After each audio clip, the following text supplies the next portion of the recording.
Masyarakat madani merupakan tiang utama dalam kehidupan politik berdemokrasi, karena di dalam masyarakat ini terdapat karakteristik yang mendukung sistem demokrasi itu, yaitu seperti yang pertama, sifat toleran terhadap perbedaan yang ada di tengah masyarakat. Seperti yang kita tahu, masyarakat Indonesia merupakan masyarakat yang multikultural, sehingga di dalamnya terdapat banyak perbedaan. Hal ini sangat rentan terjadi gesekan yang bisa mengakibatkan perpecahan. Oleh sebab itu, perlu dimilikinya rasa toleransi dan saling menghargai.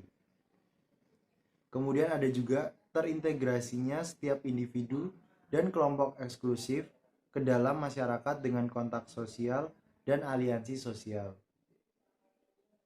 Ada juga terjembataninya kepentingan individu dan negara karena keanggotaan organisasi volunteer mampu memberikan masukan terhadap keputusan pemerintah.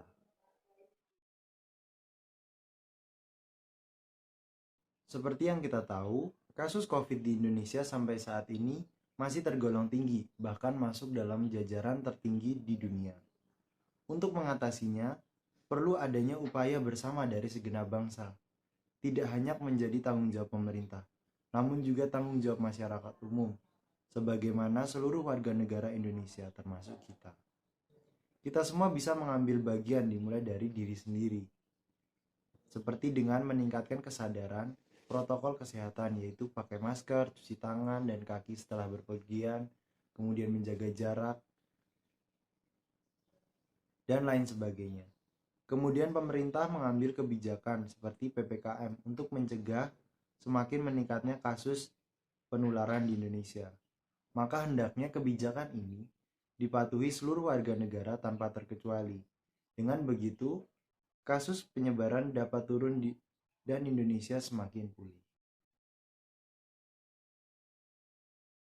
Sebenarnya, pendidikan anti korupsi di Indonesia sudah sangat baik karena sudah ditanamkan sejak sekolah dasar hingga perguruan tinggi.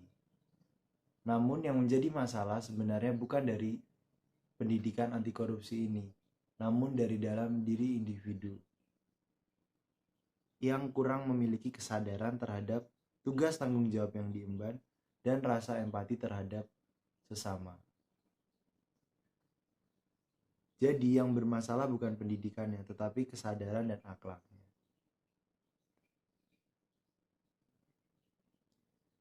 Untuk strategi pendidikan yang anti korupsi yang efektif sebenarnya adalah penanaman rasa disiplin, moral, dan akhlak yang baik sejak dini. Sehingga di masa mendatang, individu ini semakin dewasa menjadi individu yang bertanggung jawab dan dapat mengemban tugas dan tanggung jawab dengan baik.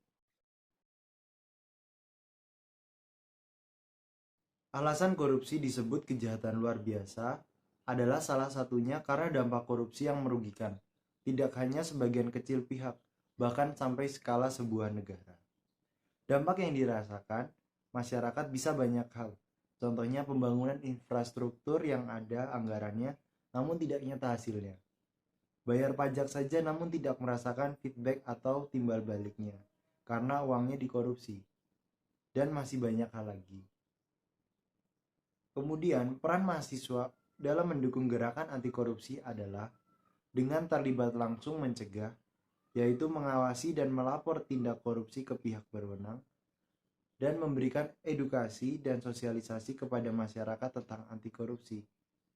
Namun di atas semuanya itu, yang utama adalah kesadaran diri sendiri untuk tidak melakukan korupsi.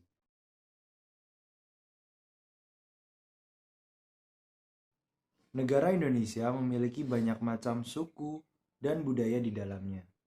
Belum lagi terdapat banyak agama dan aliran kepercayaan yang dianut, sehingga di tengah masyarakat yang multikultur ini rentan sekali terjadi gesekan yang dapat mengakibatkan perpecahan. Pancasila dan konsep Bhinneka Tunggal Ika merupakan solusi yang tepat di tengah masyarakat yang multikultural ini. Konsep ini menekankan nilai saling menghargai dan menghormati perbedaan yang ada, mementingkan kepentingan bersama daripada individu, saling toleransi, dan mengasihi tanpa melihat perbedaan yang ada. Slogan Bhinneka Tunggal Ika yang artinya walaupun berbeda namun tetap satu, dan sila ketiga Pancasila yaitu Persatuan Indonesia sangat mencerminkan bangsa ini.